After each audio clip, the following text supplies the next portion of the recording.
Yes. તો first page પર solar system લખેલું છે અને 4 પ્લેનેટ્સ છે.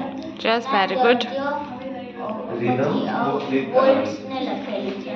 યસ. અને આની અંદર છે ને ફર્સ્ટ અર્થ વિશે લખેલું છે, પછી સન, પછી મર્ક્યુરી, વિનસ, માર્સ, સેટર્ન, પછી યુરેનસ, નેપચ્યુન અને સેટેલાઇટ વિશે વાત કરેલી છે. Yes, very good. આની અંદર છે ને ટોટલ 4 લેવલ છે. લાસ્ટ પેજ પર લખેલું છે અને ફર્સ્ટ પેજ એની ઉપર એક એસ્ટ્રોનોટ બનેલો છે. Yes, very good. છે યસ, અને બેક પેજ પર એક અર્થ બનેલો છે. બસ. Very good.